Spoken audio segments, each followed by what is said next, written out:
Buenas noches a todos. En nombre de la Facultad de Ciencias Económicas y Administración quiero agradecerles en primer lugar a todos ustedes la presencia que honra la posibilidad de hacer esta presentación de este libro tan importante, este conjunto de estudios que se resumen en realidad en este libro tan importante. Quiero empezar haciendo un agradecimiento, por supuesto, al Presidente de la República que nos digna con su presencia en esta Casa de Estudios y en particular a Enrique Iglesias, por varias razones.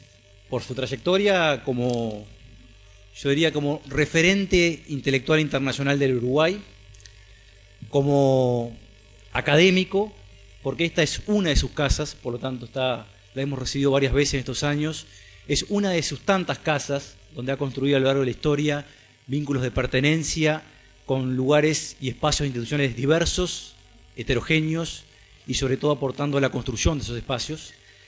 Y creo que eso es parte del agradecimiento que hemos tenido, que tenemos que tener como institución. Posiblemente ha sido una de sus primeras casas en esa larga trayectoria académica y profesional que ha tenido Enrique. Nos ha dado otra gran oportunidad en este caso, que es festejar, conmemorar un evento tan importante como fue la CIDE, o el conjunto de estudios que articuló la CIDE hace 50 años, no solamente recordándolo como un mojón histórico, sino colaborando en la construcción de un debate público sano, informado, un debate que desde su multidisciplinaridad y multifacética, características que implica el proceso de desarrollo de hoy, colabore a pensar el Uruguay en perspectiva. Un Uruguay que está atravesando un periodo de crecimiento económico relativamente, no solamente acelerado, sino sostenido, en un patrón histórico que no ha sido su característica en los últimos 50 años, que se ve obligado a pensarse en una mirada de largo plazo, no ya en la inmediatez de la crisis o en la inmediatez del conflicto que implica estar pensando en guarismo de inflaciones altas, niveles de crecimiento muy bajos, niveles de volatilidad muy importantes, sino pensar en términos de cómo se construye una estrategia del país para asegurar el bienestar colectivo de esta sociedad. Una sociedad pequeña, una sociedad necesariamente vinculada a la región y al mundo desde esa región, pero en donde pensar una estrategia de desarrollo presupone pensarla de una óptica multidisciplinaria y multidimensional. En este trabajo, o en este conjunto de trabajos, donde además he tenido la suerte de hacer una muy pequeña colaboración personal junto con otros colegas, se hace una mirada que supera los limitantes de pensar los problemas del desarrollo como un problema exclusivamente de crecimiento.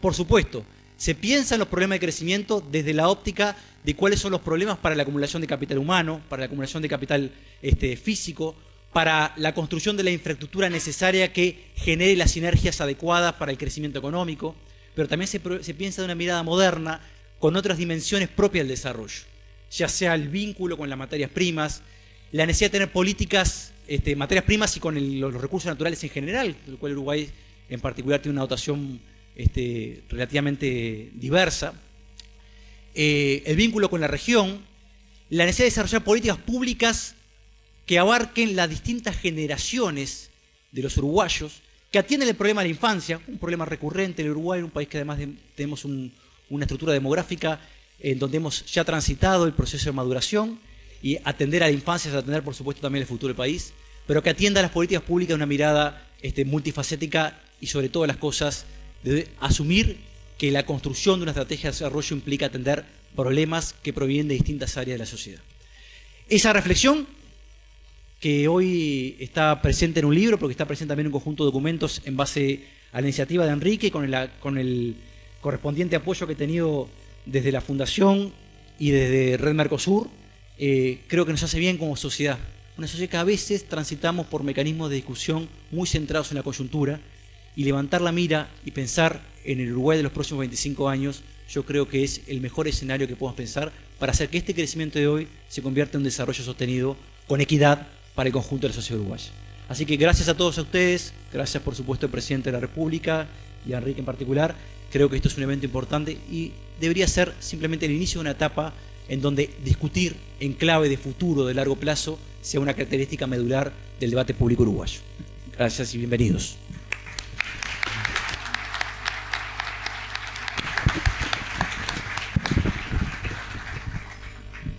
Señor presidente, señor decano, amigas y amigos todos, gracias decano por las palabras, gracias por recibirnos una vez más en esta casa.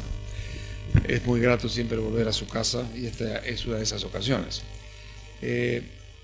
Como recordaba el decano, hace más de 50 años que empezó aquí una aventura, y todavía muchos actores en esta sala que formaron parte de aquella gran aventura que fue la creación de la CIDE, que fue una aventura orientada fundamentalmente a conocernos y a partir del conocimiento pensar al país. Eso fue un poco aquel evento donde trabajaron más de 300 personas y hubo muchos técnicos de afuera que nos acompañaron, y surgió una presentación del país que no se conocía, que no tenía estadísticas, no tenía información, y no había tampoco mucha gente trabajando en forma sistemática respecto al país. Bueno, 50 años después, que es lo que pasa ahora, es otro país, también es otra capacidad de conocimiento del país que hay hoy, y hay mucha gente que conoce al país, que lo analiza, lo estudia y que sabe lo que dicen. Por tanto, es otro el momento en que nos mira hoy esa realidad. Pero nos pareció que era útil reflexionar mirando un poco hacia adelante. Yo quiero decir que mi generación tenía mucha más simpatía por estos ejercicios de prospectiva.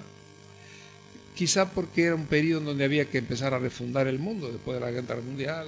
En nuestro propio país los paradigmas económicos comenzaban a abrirse en nuevas fronteras, empezaba la tecnología a impresionarnos, y quizá era el momento en donde valía la pena repensar al país hacia adelante.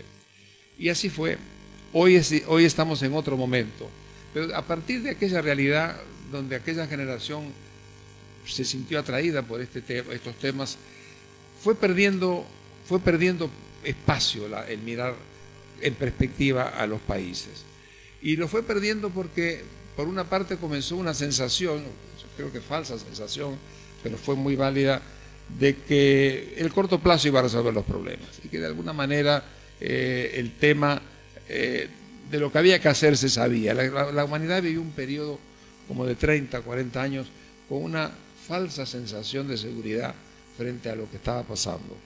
Y de alguna forma eso nos condenó a tener una de las crisis más brutales en 2007-2008, que fue por el fracaso un poco de aquella visión de que realmente el mundo sabía todo y de alguna manera una ecuación era capaz de resolver los temas del riesgo, por ejemplo. Bueno, aprendimos que el mundo es mucho más complicado que eso, y hoy estamos en un momento quizá con ciertos rasgos parecidos a aquellos que sucedieron a la Segunda Guerra Mundial.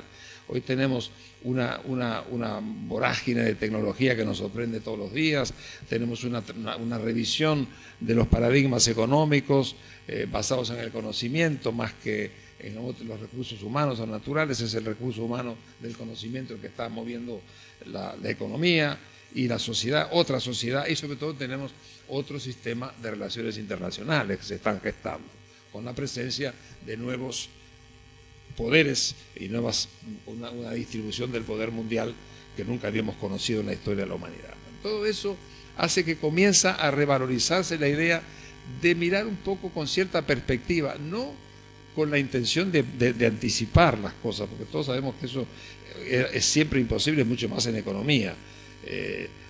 Yo recordaba hace poco tiempo que el director del Fondo Monetario, que sí que ha tenido modelos a lo largo de su historia y sistemas de anticipación de mediano y largo plazo, al director del Fondo Monetario le preguntaron hace unos meses cuáles eran los nuevos modelos del fondo, y dijo, no, ahora nosotros, mire, nos manejamos con navegación visual. Vamos viendo, y bueno, esa sensatez a la que llevó la historia y los hechos, creo que es un poco lo que nos pasa ahora. Con todo, creo que es importante mirar, las empresas siempre lo han hecho.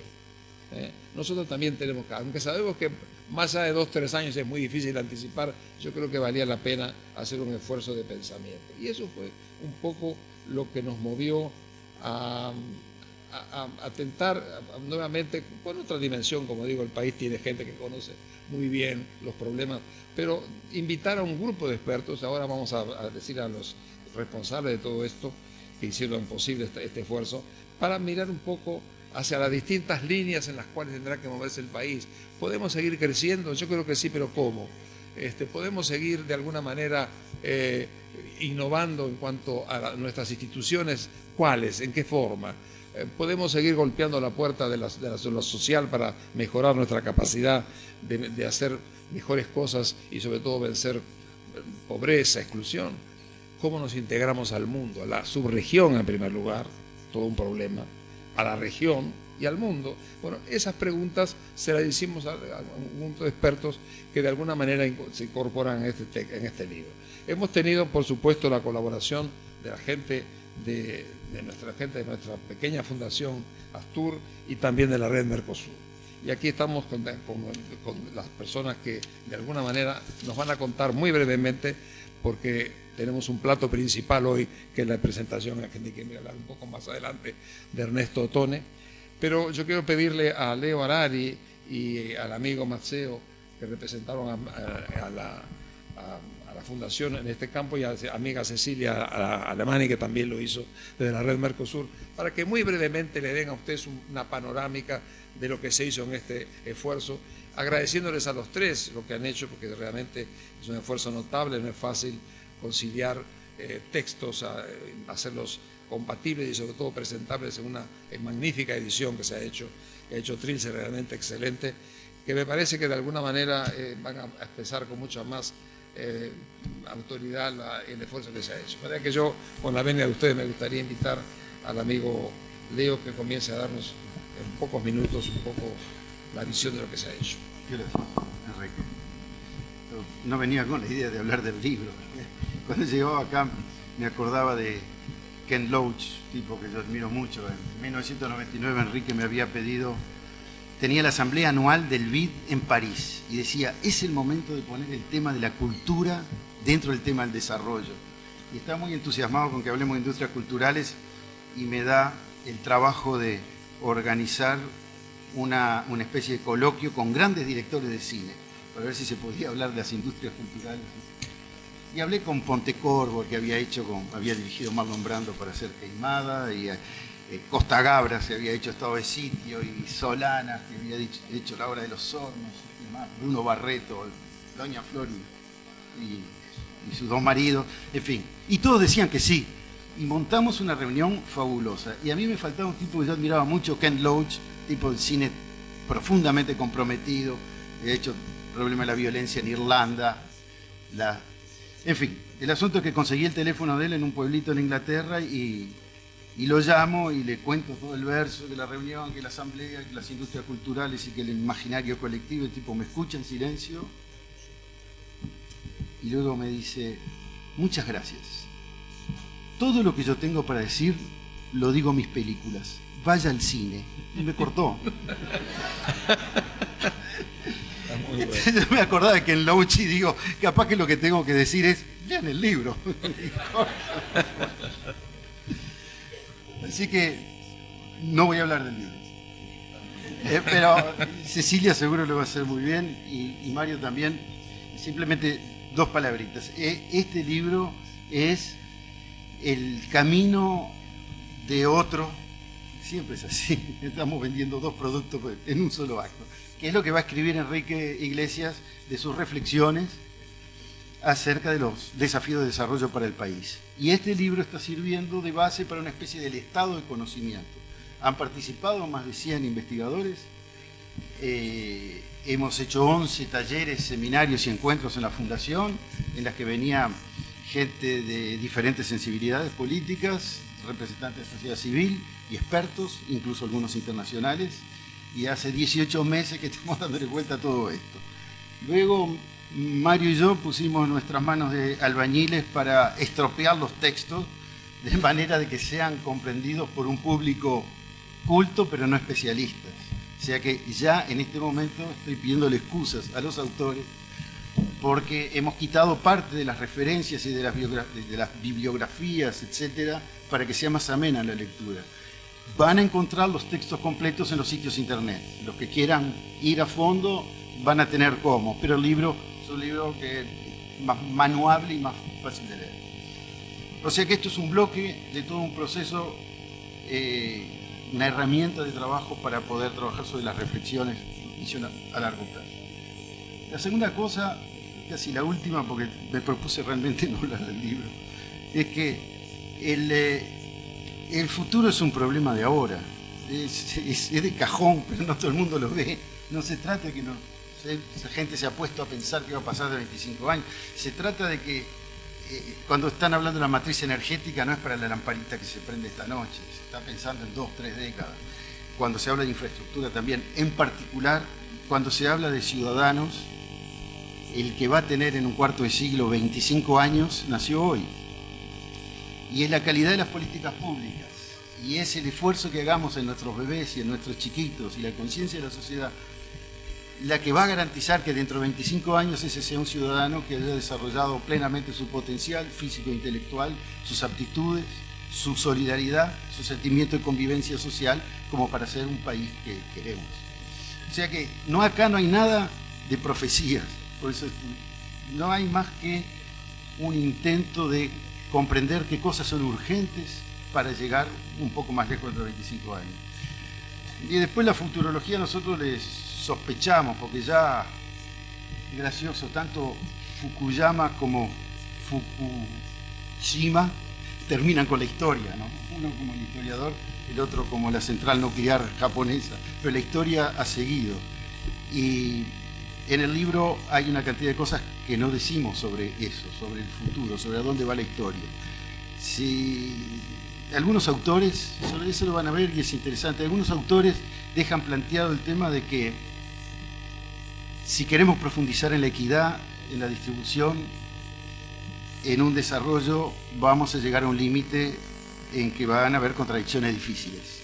O sea, en el fondo le están diciendo a Fukuyama que todavía existe la lucha de clases. El libro no lo responde, o sea, tendrán que comprar otro. Pero deja bien planteado las contradicciones tal como se van a ir desarrollando en la medida que se quiera ir avanzando en una sociedad más justa. Y yo creo que esto es más bien lo que yo quería decir, lo que no hay en el libro. El trabajo ha sido muy interesante para mí, ha sido extraordinario el privilegio de poder tratar con tantos académicos, expertos, con un equipo piola, no sé si término muy académico, pero tanto con Cecilia como con Mario, de ponernos de acuerdo en llevar adelante algo que es relativamente complicado de organizar. Así que quiero agradecerles, quiero agradecer a la gente de la Fundación Astur que me ayudó, a la gente de Red Mercosur, a las instituciones que financiaron y sobre todo a la gente de las instituciones que se encariñaron con el proyecto, al equipo de la editorial Trilce, que sé que trabajó fuera de hora sin cobrar las horas suplementarias, y a otras organizaciones que nos han apoyado. Y nada más. Espero que, como decía Ken Loach, que vayan al cine y que vean la película. Muchas gracias. Muy bien.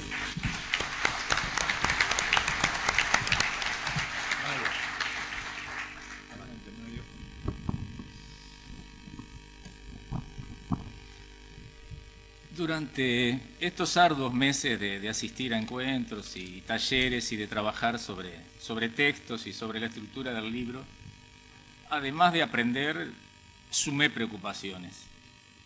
Y como soy muy generoso, voy a tratar de dejarlos preocupados a ustedes con alguna cosa que no tengan. Hubo un tema que me preocupó más que otros, y es la dificultad que tenemos los uruguayos con el tema de la prospectiva.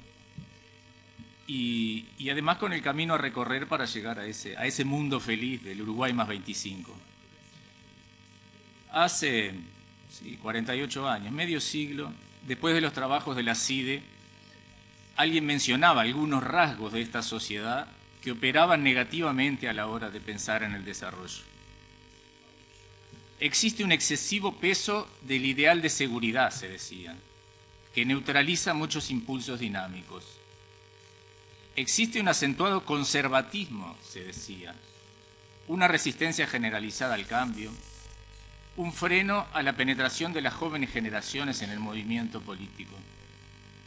Y entre paréntesis agrego que la polarización política disimuló muchas veces que aún aquellos que parecíamos los más radicales también teníamos una beta conservadora. Quizá la clave esté en elegir bien la parte de la herencia que es necesario conservar y la que hay que desechar. Todo esto se dijo, pasó medio siglo, lo sentimos en el cuerpo. Pasó la semidictadura, la dictadura, la restauración de la democracia, pasó el neoliberalismo, o anda por ahí. Llegó esta dulce y cálida posmodernidad. Y aquella pintura de 1900, de hace 48 años, sigue vigente. Seguimos manteniendo más o menos las mismas características. Y hay más problemas, tal vez, que pueden obstaculizar ese camino al desarrollo. Para cerrar, en 3 minutos más, menciono solamente algunos que tienen que ver con las ideas, con el imaginario social, con la idiosincrasia de este peculiar y hermoso pueblo del que formamos parte. A veces, por ejemplo, adquirimos una mirada tecnocrática. Nos acostumbramos a ver como quintiles a aquellos que son seres humanos, seres con S. A veces nos impregna cierto elitismo que nos convence de que las soluciones somos nosotros y los obstáculos son los otros. Esa es otra dificultad. También persiste cierta incapacidad en todos nosotros de mirar más allá de nuestra vida, de nuestra suerte personal o de las próximas elecciones. Nos cuesta estirar la vista un poco más allá. Y sin duda, a mi entender, falta cierta dosis de audacia crítica y de propuestas. A veces cuando escuchamos alguna crítica que nos rasca un poco en la vuelta de la oreja, que nos molesta un poco, enseguida preguntamos, ¿y este de dónde salió? Trato de no mirar para la platea para no leer eso en algunas caras. Hace medio siglo Carlos Quijano decía que era una característica nacional despreciar los hechos cuando ellos perturban nuestra tranquilidad. Y es así. Lo posible suele ser una butaca muy apropiada a nuestra comodidad. Yo pienso que quedarse en esa versión corta de lo posible es hacer de la prospectiva un aburrido más de lo mismo. Es como sacar una foto turística, como apostar al 0 a 0. Un filósofo francés de la mitad del siglo pasado, Maurice Merleau-Ponty, dijo una vez algo que me pareció interesante para traer hoy. El juicio aparentemente inocente que comprueba lo posible, en realidad dibuja lo posible.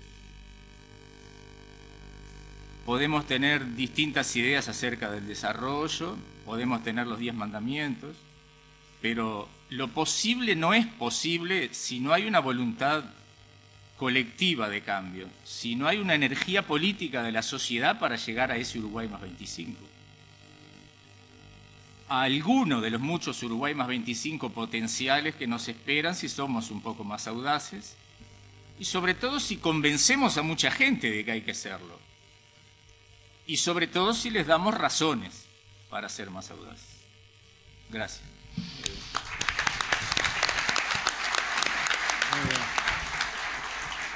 Cecilia. Buenas noches a todos y todas. Muchas gracias, Enrique. Bueno, muchas gracias a todos los presentes y es un honor estar acá con todos ustedes. Tenemos pocos minutos, por lo que me quería concentrar en 2 áreas de todo este proceso. Unas grajeas en cuanto a la metodología y el punto de partida de cómo llegamos aquí y otras grajeas en relación a algunos de los desafíos que encontramos. Efectivamente, como bueno, ya venían planteando, el enfoque de la perspectiva participativa, que fue el que colocamos en el camino de este proyecto, no es muy generalizado en nuestro país, aunque es generalizado en las economías centrales.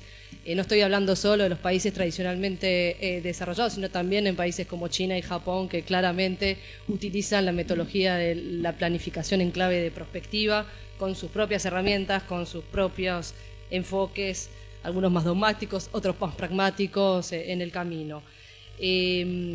Cuando nos embarcamos en este proceso, bueno, entendíamos que podía permitir planificar alternativas de decisión de las autoridades para explorar nuevas estrategias políticas, económicas y sociales con una mirada a largo plazo.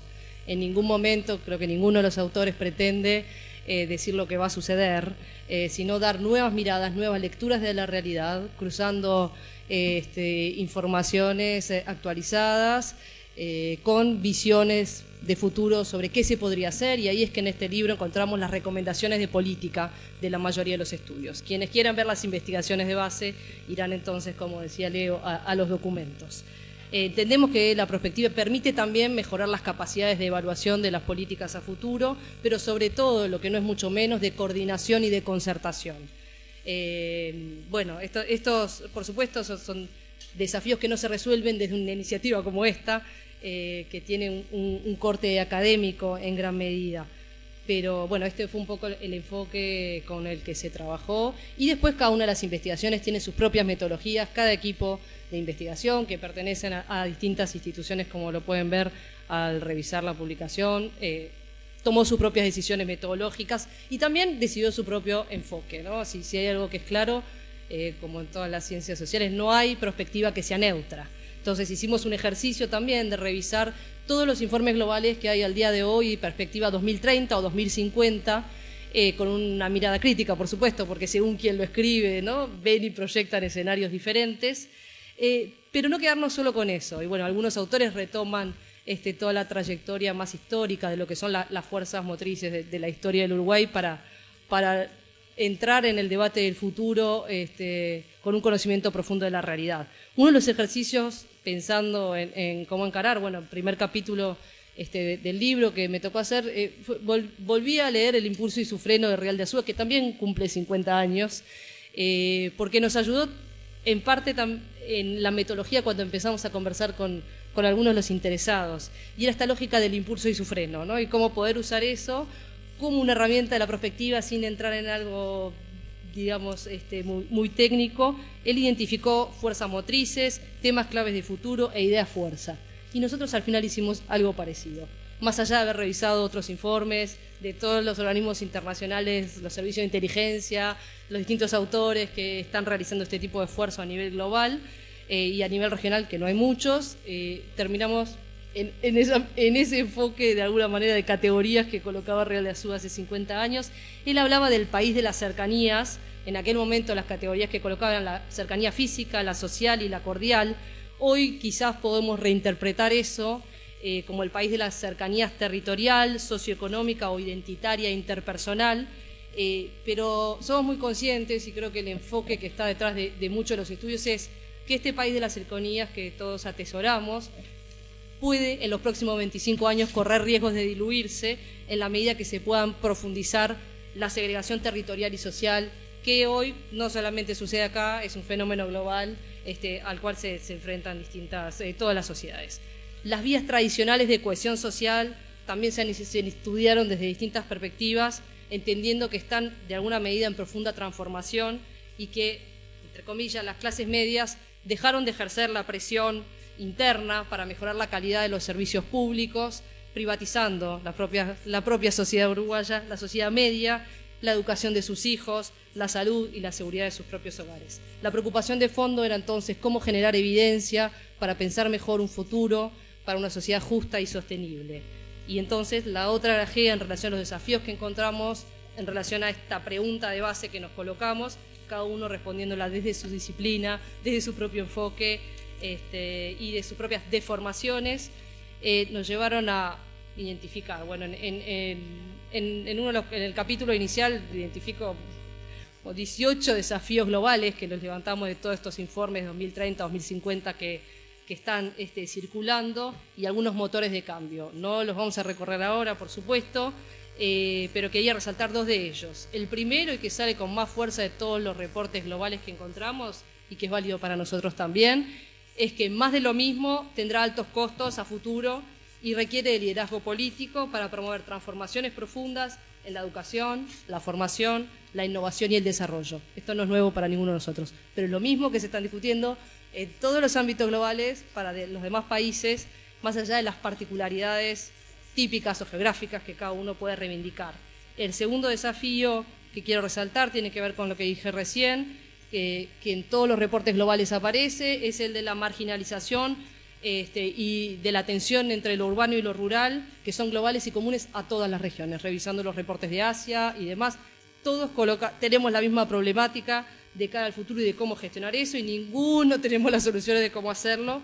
La tensión entonces existente entre lo rural y lo urbano no está resuelta, y la gestión de estas ciudades duales en las que cada vez más vivimos tampoco. En relación a los desafíos regionales, voy a ser muy breve porque es uno de los temas en los que podría pasarme muchas horas. Quizás enviarlos también a leer varios de los estudios que están en el libro y en los documentos de trabajo, donde colocan distintos autores. Están en la sala Caetano, Padrón y Barreto, que hicieron uno de ellos, Bayán, Flores y Rovira, hay varios más que discuten las distintas alternativas de integración regional y de política comercial que se podrían estar considerando de cara a los 25 años. En cualquier caso, el desafío está en cómo encontrar un círculo virtuoso más allá de las estructuras y los procesos formales de integración, que pueden ser plataformas para ello o trabas para ello, donde el Uruguay pueda subirse mejor a las cadenas de valor regionales y globales, generando más empleo y una gestión eficiente de los recursos naturales y no solamente. Finalmente, para cerrar, cuando hicimos una revisión de los distintos escenarios globales, parecería que a pesar de que sucedieran los escenarios globales más positivos que otros grupos, think tanks, iniciativas pregonan, esto no necesariamente implicaría que Uruguay aproveche esas oportunidades a futuro, y que por lo tanto, si bien digamos, el escenario deseable que encontramos cruzando eficiencia, sostenibilidad y justicia o inclusión, bueno, sería uno en el que se logre todo esto. Sin embargo, cuando encontramos de cara a largo plazo, el peor escenario para Uruguay podría ser que no encontremos ni la eficiencia ni la sostenibilidad. Por lo que, y termino con esto requiere políticas de vuelta para la transformación y la transversalización de la sostenibilidad o sustentabilidad en todas las políticas. Uruguay tiene las condiciones para desarrollar capacidades en armonización productiva y ambiental con un enfoque social, y creemos que, bueno, en definitiva, todos los estudios y la evidencia que aparece en el libro y en otras investigaciones que seguirán saliendo en los próximos días ayudan a aportar elementos sobre, bueno, cómo seguir profundizando estos temas a futuro. Bueno, esto es todo por ahora y paso la palabra a Iglesias.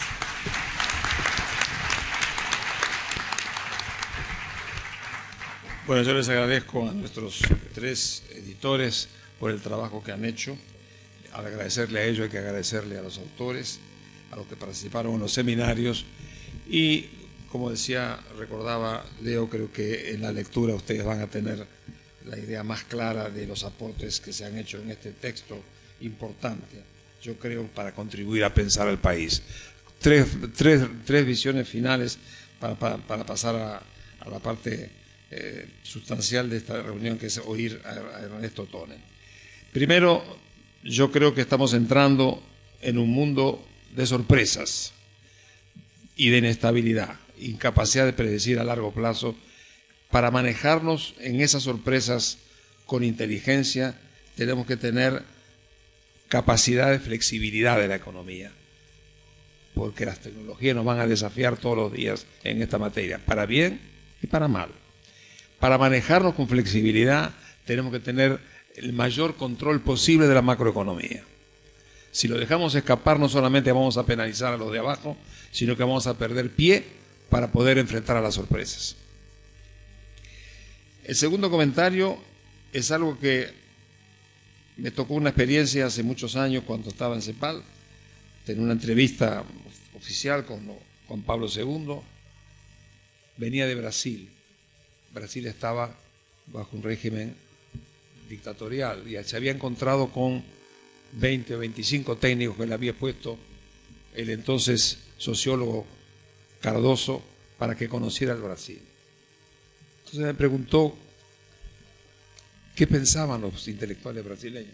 Bueno, yo digo, mire, yo creo que esta gente está en medio de una dictadura, están en una actitud de inestabilidad política, social, económica, rodeado de pobreza. Entonces tomó una actitud de denuncia y reaccionó con mucho vigor y me dijo, denuncia, dice, mire, lo que hay que hacer lo sabemos todos, el problema es cómo hacerlo. Y yo creo que esa reflexión también cabe para las conclusiones que tenemos en el libro. El cómo hacer interpela fundamentalmente a la política y a la sociedad, a los dos. Esa interacción entre política y sociedad es lo que hace posible que eso que sabemos se puedan hacer.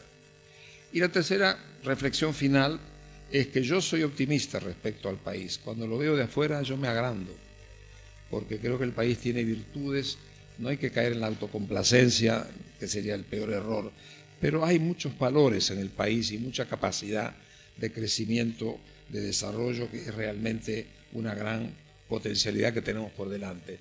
Yo creo que la sociedad va a encontrar su camino, pero es un trabajo de todos, de los líderes, por supuesto, pero también de la sociedad.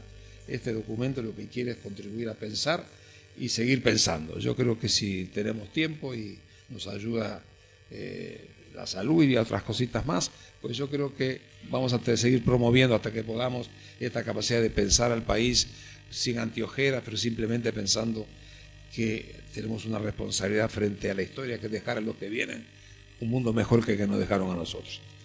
Dicho esto, voy a presentar ahora, hemos pensado que quizá la mejor contribución que podíamos hacer a este acto con la presencia de todos ustedes es traer a alguien que nos venga a reflexionar sobre algunos de estos grandes temas que hoy preocupan a América Latina.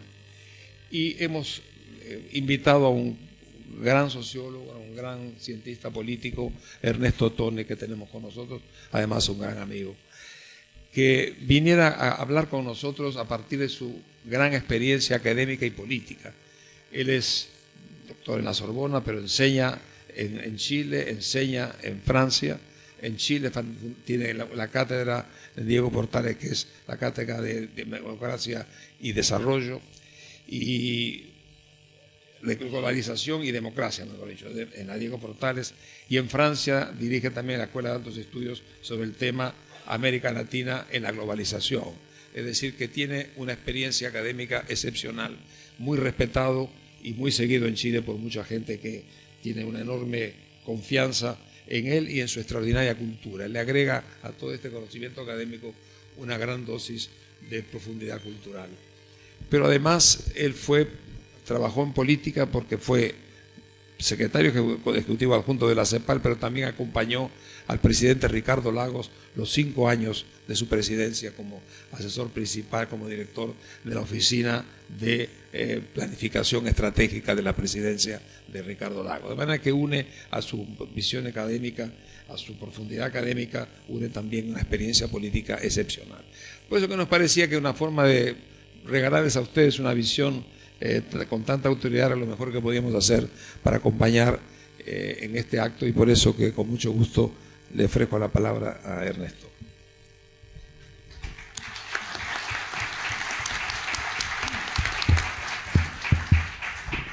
Muchas gracias, Enrique, señor presidente, señor decano. Es un gran honor, en verdad, la que me ha hecho la Fundación Astur y mi querido amigo y admirado maestro Enrique Iglesias, de invitarme a acompañarlos en la presentación del libro Uruguay más 25, documentos e investigación.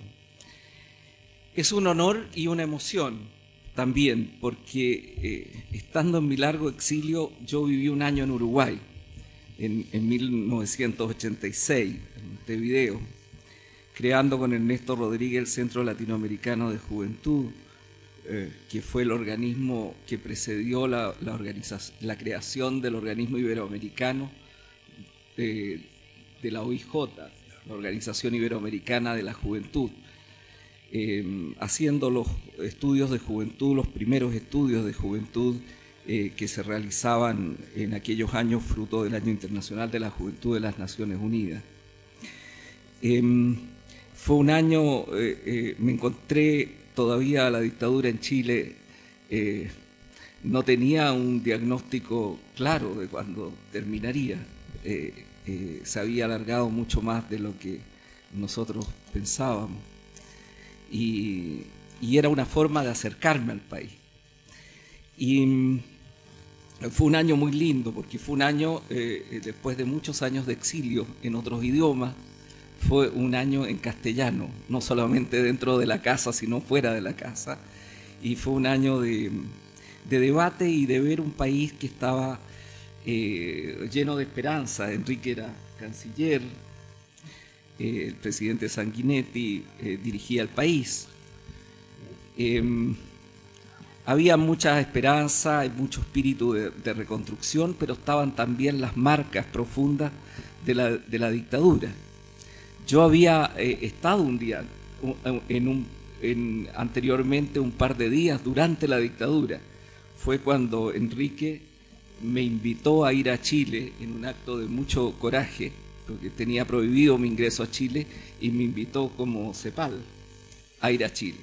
Bueno, no llegué muy lejos, llegué al aeropuerto nomás, y del aeropuerto me expulsaron, pero alcancé a hacer un acto arriba de una maleta en el aeropuerto. Y me mandaron a Montevideo, un Montevideo gris, inquietante, apagado, el Montevideo de la dictadura. Entonces, volver a Uruguay en otra situación fue un año que me marcó profundamente y dejó un recuerdo muy grande también en mis hijos, que hasta el día de hoy recuerdan su año en Montevideo con mucho cariño y con amigos todavía. Señalo esto que es un sentimiento para señalar algún elemento que me parece importante antes de ingresar a la exposición misma. En los documentos que yo leí, estudié el de Garcés, Bertola, Bertoni y Alemani, que son muy buenos documentos. En algunas partes hay una cierta autoironía con una historia complaciente del Uruguay, con la historia del país laboratorio, de Suiza, de Atenas, digamos, de una cierta imagen del Uruguay. Y los cientistas sociales, como tienen que hacerlo, toman una distancia crítica de aquello. Y es bueno que así sea. Pero cuidado, porque no puede estar todo el mundo equivocado. Es decir, hay algo de verdad en aquello. Hay algo de verdad en una historia, si bien sinuosa, con momentos graves, con momentos mejores, con características de un retraso relativo, de pérdida de dinamismo, de volatilidad, como se ha señalado en esos trabajos. Pero sin embargo, hay algo de construcción histórica, de convivencia, de costumbres que constituyen un capital social considerable, difícil de describir, pero que explica la mirada que tiene el mundo sobre el país. ¿Qué es lo que señala Enrique cuando dice cuando yo veo a Uruguay de afuera me viene un cierto orgullo y un cierto optimismo? Es lo que yo he llamado en un texto de análisis de la globalización en general, cuando estoy hablando de esto que parece tan intangible, es lo que yo he llamado acumulación civilizatoria, que son un conjunto de gestos sociales, de forma de convivir socialmente, que existe en Uruguay y que en algunas partes de América Latina tenemos un gran déficit de aquello.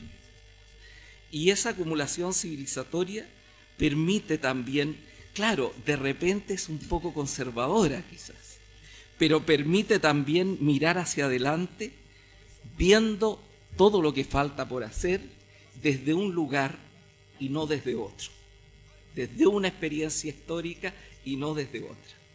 Y eso a mí me parece que tiene un valor muy grande. Bueno, este libro se inspira en la CIDE. La CIDE significó algo más que solamente para Uruguay. Conjugó un tipo de esfuerzo, un tipo de reflexión que en ese momento tenía una mirada hacia, en la perspectiva desarrollista de aquellos años, tenía una mirada que trataba de ver un país de largo plazo. Esto posteriormente no se realizó, pero no pierde la importancia del trabajo realizado y de la mirada establecida y de la posibilidad de rescatar hoy esa mirada establecida. Después se vino lo que Norbert Lechner, el sociólogo alemán-chileno, o chileno-alemán, como le gustaba llamarse a él, señalado como la inflación ideológica de aquellos años. Una inflación ideológica que fue seguido por los golpes, por todo lo que conocemos y que vivimos como historia.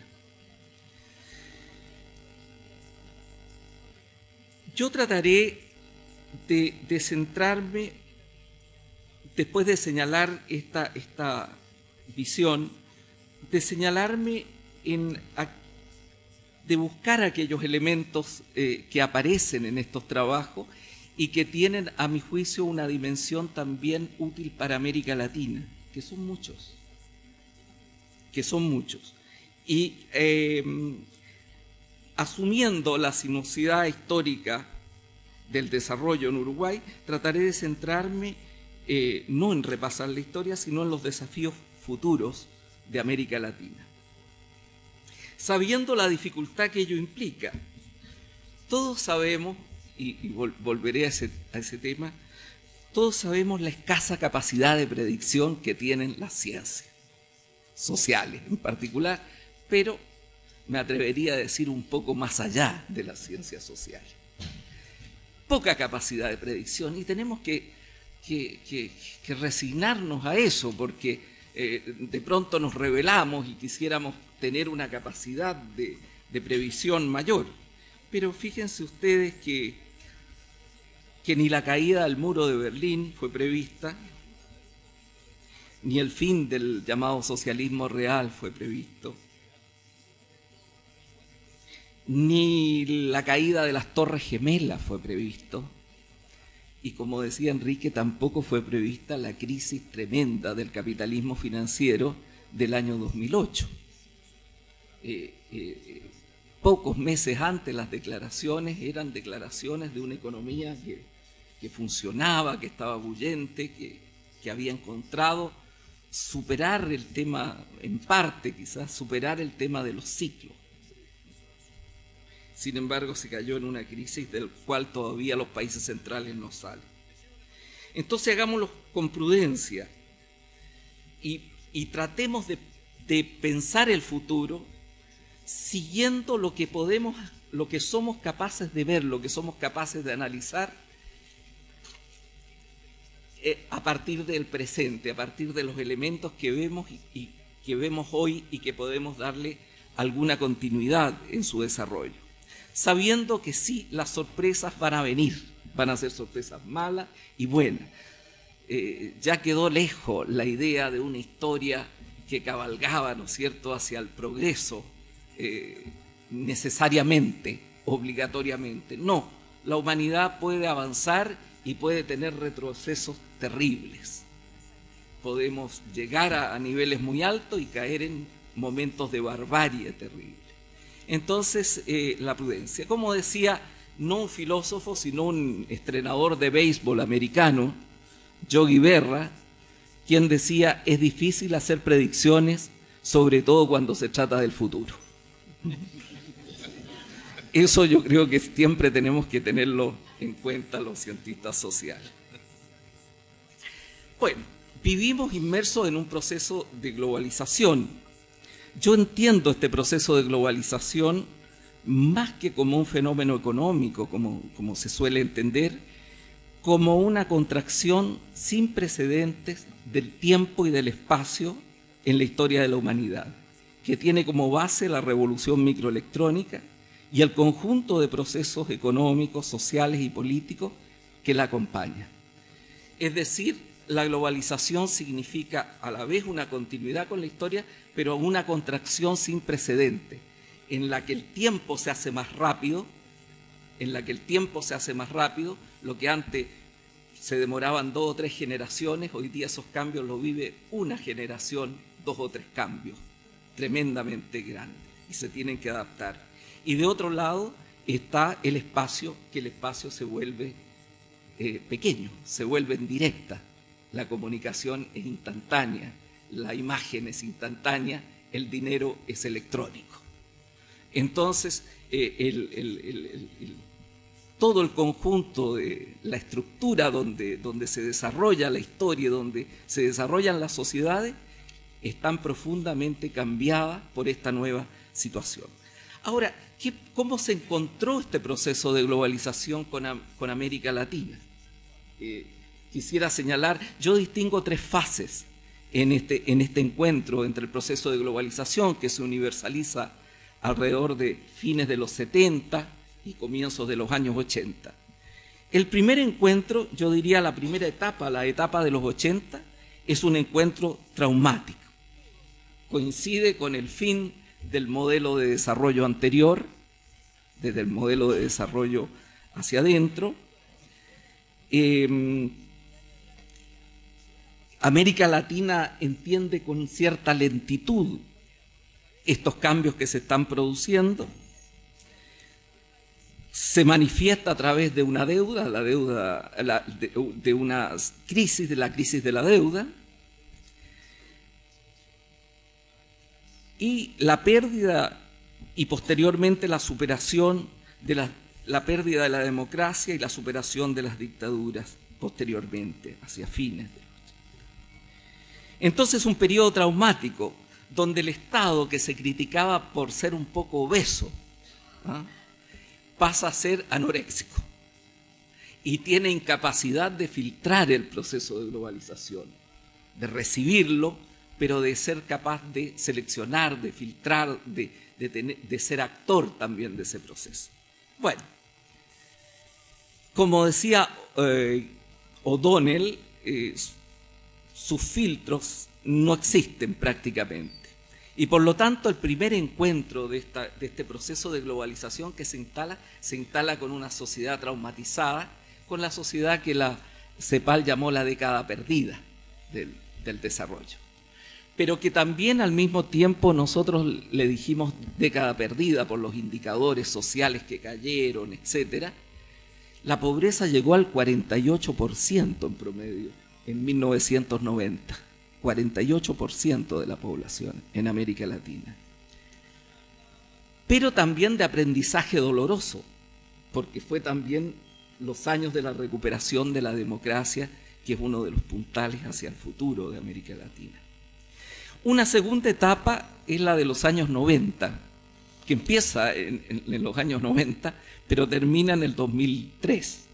Es decir, se alarga, pasa el siglo, que es la etapa de la volatilidad, de la gran promesa de la democracia, de la gran promesa siempre incumplida de la democracia, como decía Bobbio, de una modernización volátil, sinuosa, que cambia, que vive al menos 2 crisis. Una primera, a mediados de la década, que es la crisis tequila, y otra más hacia fines de la década, que es la crisis asiática, la rusa y la turca, con economías en América Latina con muy poca capacidad de defenderse de los ciclos globales, es decir, donde los ciclos globales simplemente nuestra economía y nuestros países los amplificaban en lo que recibían. Quizás con la excepción en los años 90 de Chile, que logra algunas políticas contracíclicas tempranas. Pero esto provoca una crisis de expectativa muy fuerte y provoca también una crisis a la economía de mercado, una distancia de la política. Esto va junto con una cierta crisis de la política, de la corrupción en muchos países latinoamericanos, de un conjunto de elementos que hacen que la región se diversifique enormemente desde el punto de vista político. Y una tercera etapa, que es la etapa que estamos terminando, que es la etapa que algunos llaman dorada. Me preocupa el dorado porque siempre suele embellecer las cosas, pero que está entre el 2004 y el 2014, que es esa etapa que se describía del crecimiento de algunas fortalezas, donde por primera vez somos capaces de vivir una crisis global desacoplándonos de las economías centrales, porque ya teníamos algunas defensas que nos permitieron protegernos de la contaminación financiera, aunque la sufrimos vía empleo, vía inversión, etcétera, vía remesas a algunos países. Pero sufrimos aquello, pero fuimos capaces de tener un año malo, el 2009, y después del 2010 recuperar la economía. Un desacoplamiento muy, muy fuerte en este sentido, donde los indicadores sociales que fueron volátiles en la década anterior, en lo de los 80 fueron malos, en lo de los 90 volátiles, son buenos, comienzan a crecer. Llegamos al 2013 con un 27,9 de pobreza, es decir, por primera vez estamos bajo el 35% que existía en 1980. Es decir, hay aquí una recuperación notable. Nuestros países son países, claro, una parte muy fuerte de esto es la coyuntura internacional, es la aparición de los megacompradores de China, las emergencias, el precio de los productos de materias primas. Todo eso naturalmente fue un bono gigantesco que recibió la región.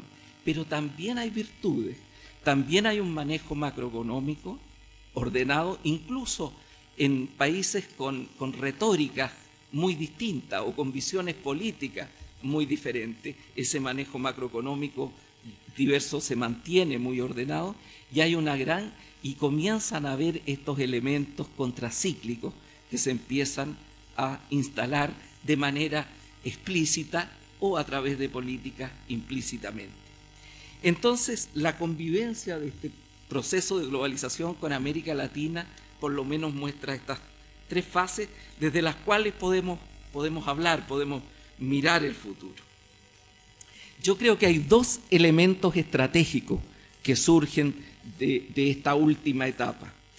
El primero es lo que yo llamo el proceso de deshegemonización, es decir, del paso de la dependencia a la interdependencia, del logro de un nivel de autonomía política sin precedentes respecto a los países centrales y en particular los Estados Unidos de América. Es decir, nunca América Latina había tenido un nivel de autonomía política como el que se logra en aquellos años. Lo que tiene dos elementos. De una parte, permite, digamos, nos permite jugar un papel con una mayor autonomía, con una capacidad de diversificación de nuestras economías, de nuestras decisiones políticas, etc. Podemos negarnos a acompañar a Estados Unidos en la aventura de Irak, los países que eran miembros del Consejo de Seguridad latinoamericano, y lo pueden hacer, y se pueden hacer cosas peores, como Chávez cuando habla en Naciones Unidas y dice que había olor a azufre.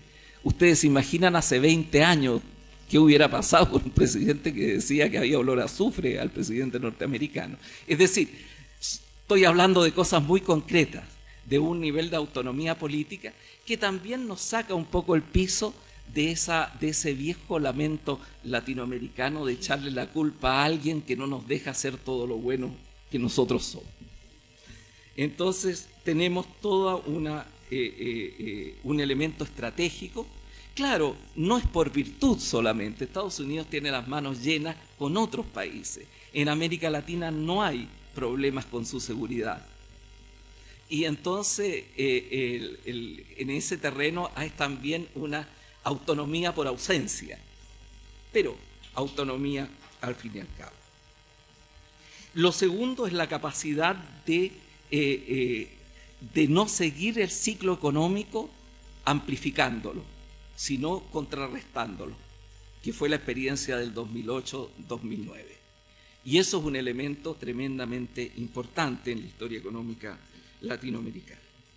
Bueno, la pregunta que surge y que se plantea, que es muy central en los artículos que yo leí, en los resúmenes de las investigaciones que yo leí, la pregunta es, bueno, tuvimos estos 10 años magníficos desde el punto de vista de las condiciones internacionales, etcétera, y de los pasos que dimos, del crecimiento que obtuvimos.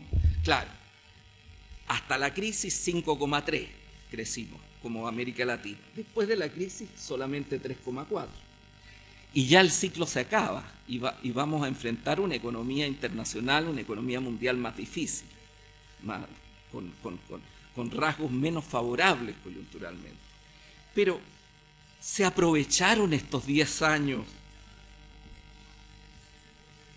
para enfrentar los grandes desafíos estratégicos de la región, y ahí, claro, la respuesta es menos optimista y más crítica. Yo creo que se aprovecharon relativamente poco.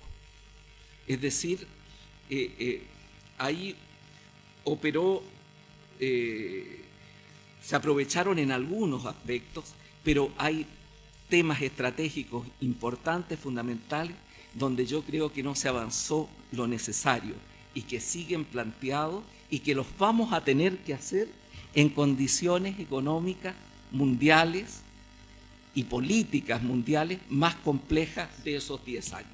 Es decir, vamos a tener que hacer las tareas cuando estamos más cerca de los exámenes, las condiciones son menos buenas.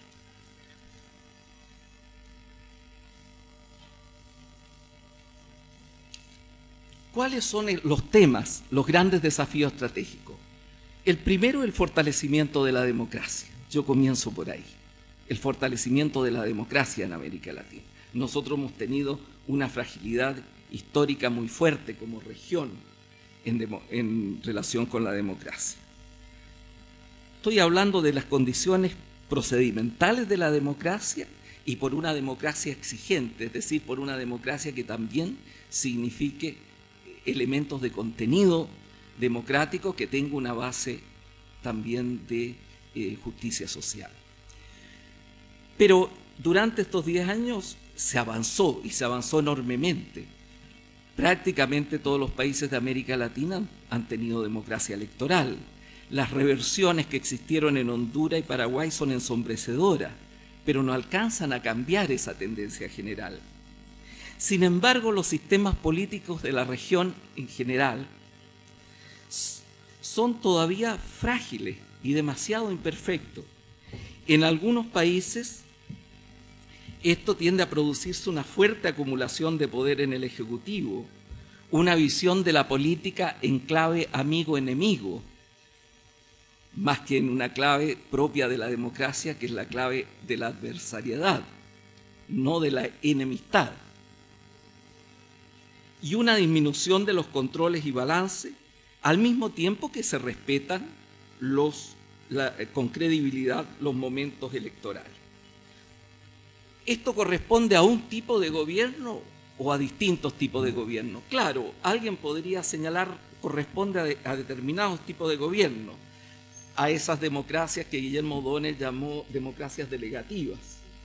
Yo las he llamado regímenes neojacobinos. En fin, ha habido distintas formas, pero no es así. También estas imperfecciones están en países de orientación diferente, de una orientación política diferente, donde el sistema político funciona con muchas dificultades. América Latina no solo debe enfrentar su fragilidad democrática por su fragilidad histórica, sino teniendo en cuenta el conjunto de desafíos que impone la doxocracia propia de la era de la información, porque la crisis de la democracia no es solo latinoamericana. Miren ustedes Europa, las situaciones que se han producido y que se producen también porque las instituciones de la democracia procedimental son instituciones previas a la era de la información.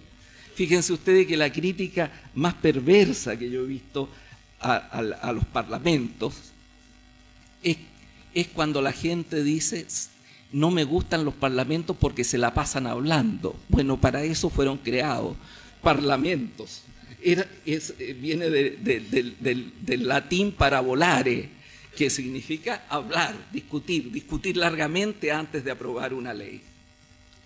Entonces, hay aquí un problema que está ligado al cambio de la era industrial a la era de la información también. Y eso pasa con los partidos políticos. No es que los partidos políticos hoy día funcionan de manera distinta a lo que eran ayer, que eran lugares donde la gente se juntaba, eran iglesias, eran parroquias, eran momentos de educación, momentos de oratoria. La gente se casaba en los partidos, encontraba novia o novio. Hoy día la información es a través de los medios de comunicación, de internet,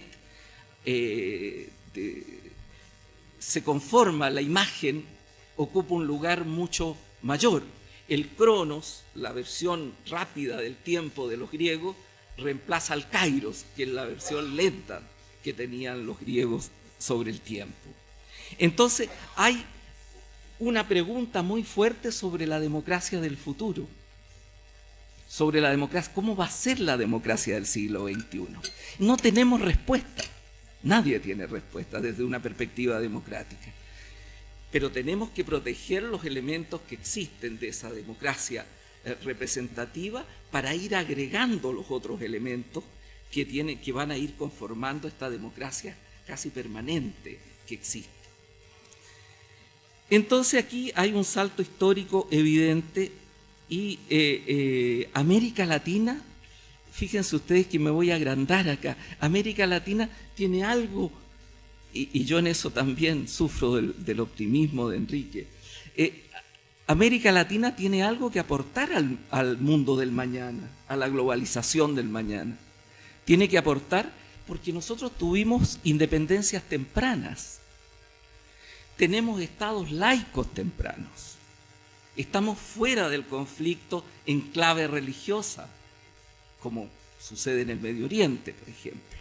Estamos bastante lejos de los nacionalismos ciegos, como sucede hoy en las fronteras de Rusia y de Europa.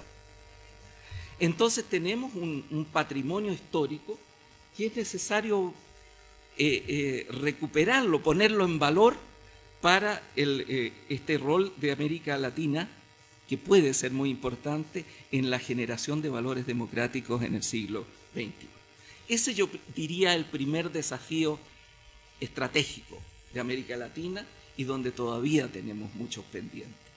El segundo, si bien a partir del año 2003 las tendencias de disminución de la pobreza y la extrema pobreza han sido en general constantes, ella está todavía lejos de ser baja y en algunos países, particularmente en América Central, sigue cercana a la mitad de la población, haciéndose más potente la heterogeneidad crónica de la región.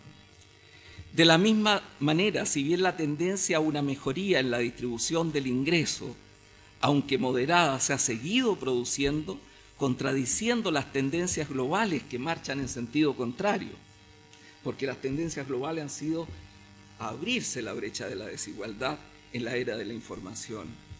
Los niveles de desigualdad históricos de América Latina son extraordinariamente altos, con un Gini de 0,50 como promedio. El mejor país de América Latina, que es el caso del Uruguay, tiene un Gini más alto que el peor país de Europa. Y son los primeros del curso. Claro, aquí ustedes en uno de los trabajos ponen, es que en el país de los ciegos el puerto es rey. ¿Ah? Yo creo que hay un cierto demérito, porque esa desigualdad menor de Uruguay es producto también de una historia, de un esfuerzo, de una manera de construcción de país. Pero en todo caso, de América Latina tenemos un problema muy serio frente a esto. Esta marca que ha atravesado toda la historia de la región requiere transformaciones muy profundas que se ligan al sistema productivo, al sistema tributario, a la estructura salarial, al sistema educativo, que no se han logrado hasta hoy y que cuestionen fuertemente la solidez democrática y la cohesión social del futuro. ¿Cómo me puedo sentir miembro de una comunidad política si no tengo ningún acceso? La cohesión social requerirá también una mayor capacidad de respuesta a las nuevas aspiraciones que surgen de las mejorías económicas y sociales, de las llamadas aspiraciones de las clases medias, que no constituyen todavía clases medias, que son nuevas categorías de renta, que ganan más, pero que no tienen aún una formación cultural común ni redes sociales comunes, que no se constituyen en clase en sentido sociológico. Son clases fragmentadas, pero que van a constituirse y van a aspirar cada vez a más.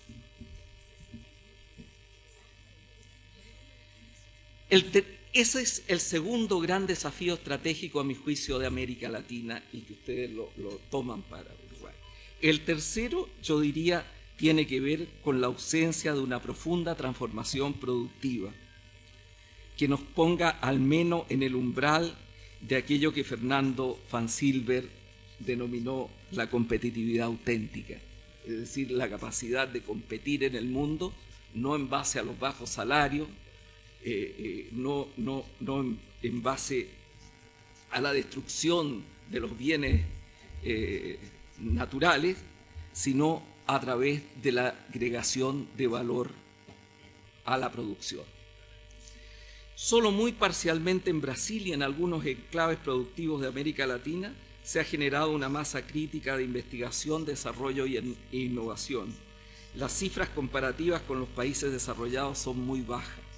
Estamos muy lejos de agregar valor a nuestra base de recursos naturales, de poder adquirir y adecuar tecnologías de punta a nuestro aparato productivo y menos de producirla.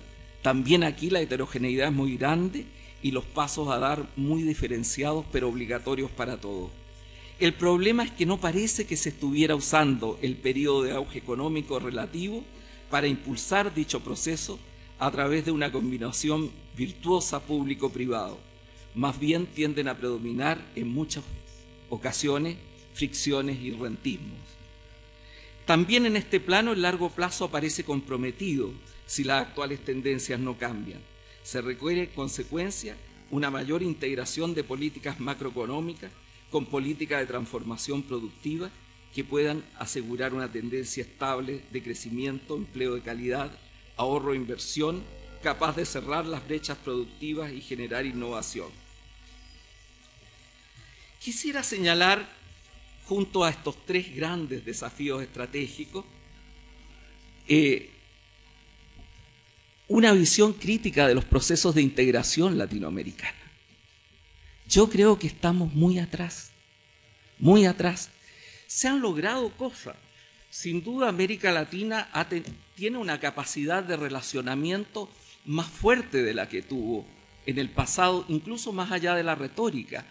Ha podido evitar conflictos, ha podido incluso ayudar a países a evitar conflictos internos en ocasiones.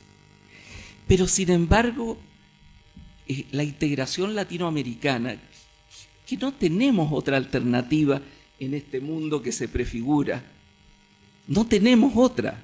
Es decir, o actuamos integradamente, o nuestro rol en los asuntos mundiales va a ser, incluso para los países grandes, va a ser disminuido. Entonces, creo que en esto tenemos un debe muy grande. Y creo que eso no se va a superar mientras las asimetrías no se superen. Y mientras los países entiendan, particularmente los países más grandes, entiendan que la política internacional no puede ser una variable de la política interna.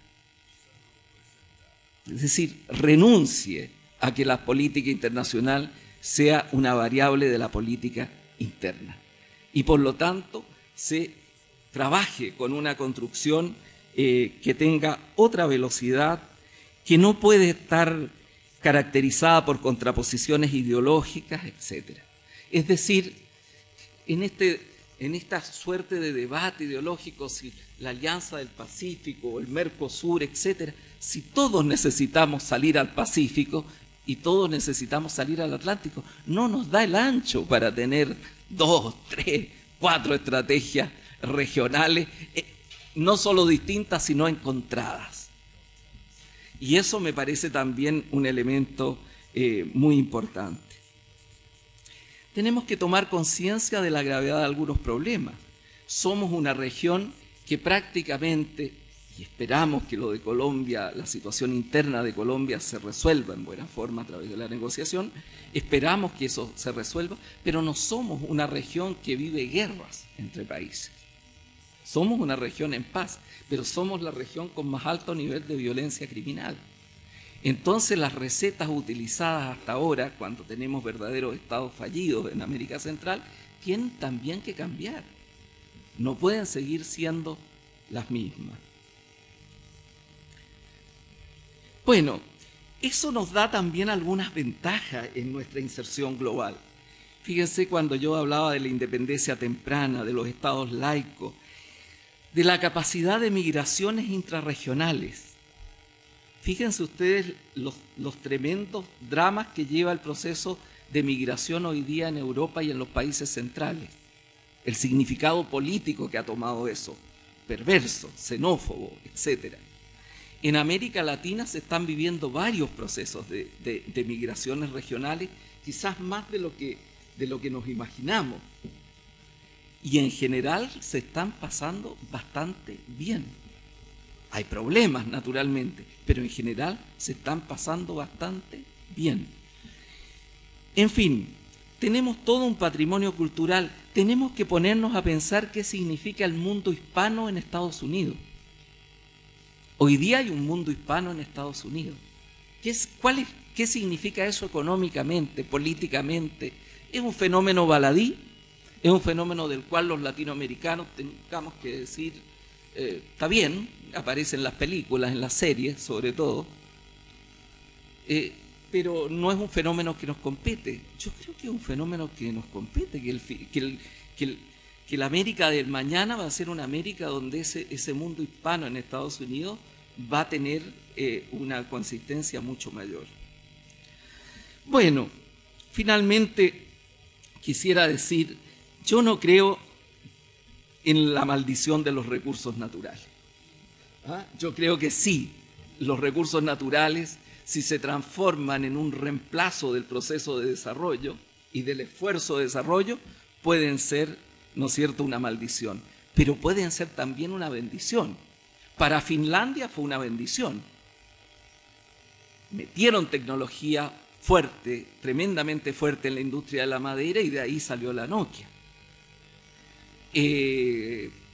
Australia trabaja sobre el tema de los recursos naturales con un gran valor agregado. Nueva Zelanda tiene elementos interesantes al cual mirar. Es decir, podemos avanzar en agregación de valor a los recursos naturales. Cuando estamos hablando de tecnología, estamos hablando de valor agregado, estamos hablando de muchas cosas, desde la organización, la educación, la infraestructura, innovación, etcétera, y también los recursos naturales. Tampoco creo que tenemos que estar sometidos a una especie de estancamiento casi imposible de superar de los países de ingresos intermedios. Yo creo que hay posibilidades fuertes de dar los saltos requeridos y aprovechar nuestras fortalezas y morigerar nuestras debilidades.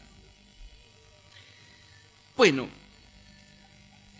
es difícil imaginar el futuro, sin duda. ¿Qué nos convendría de los escenarios estos del futuro en el mundo? Lo mejor sería, además, un chileno hablando en Uruguay, países pequeños que no pueden soñar con ser potencia, afortunadamente, digo yo, no pueden soñar con ser potencia. Sin duda nos conviene un mundo lo más ordenado posible, lo más regulado posible en su economía, donde haya un equilibrio con los estados, donde el poder se difumine lo máximo que se pueda y se reemplacen las hegemonías duras por hegemonías lo más blanda posible, en donde Europa no se siga cayendo políticamente, porque es muy importante Europa como patrimonio democrático, donde Estados Unidos viva bien su transición hacia jugar un rol no solitario, sino de uno que tiene mucha fuerza, pero que está entre varios. Que en China se vayan dando los procesos de transformación también en un sentido de una sociedad más abierta con el tiempo. Estoy pensando en el mundo que nos gustaría, pero puede que no sea así. Puede que tengamos que enfrentar un mundo tan complejo como el que tenemos. Y hay elementos hoy día en la historia, lo que pasa con esta Rusia que toma nuevamente fuerza, que toma un sentido de la vieja Rusia imperial. Vamos a vivir un mundo donde lo democrático, lo abierto, lo plural va a estar constreñido también porque demográficamente la situación no va por allí. Va sobre todo en los países que no tienen democracias, que tienen democracias muy frágiles y que van a ser las grandes fuerzas demográficas del futuro, Asia y África. Entonces, el rol de América Latina, la inserción de América Latina va más por la calidad que por la cantidad y por la fuerza, va más por la inteligencia. Y eso es lo que yo creo que nosotros tenemos que imaginarnos hacia el futuro. Cuando me dicen, ¿tiene futuro Uruguay? Yo me recuerdo que en el año 86, le decía a Enrique, me acuerdo que incluso en momentos de depresión, además, le fue mal a Uruguay en fútbol en aquel tiempo, había un momento de depresión, se pensaba, decía, yo escuché preguntas, ¿es viable el Uruguay? ¿Es viable el paísito? Yo creo que Uruguay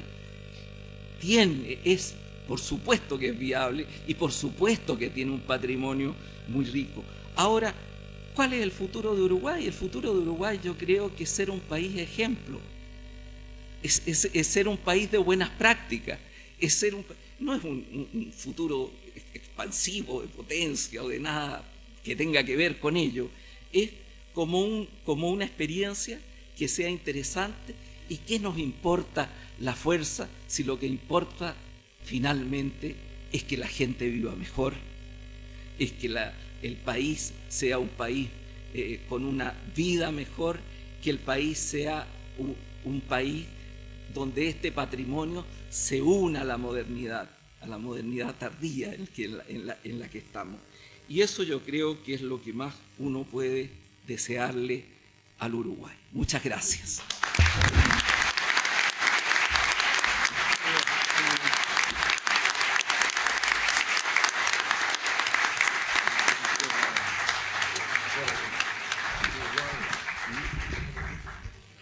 Bueno, muchas gracias Ernesto por esta estupenda presentación, estimulante para todos. Muchas gracias por su presencia.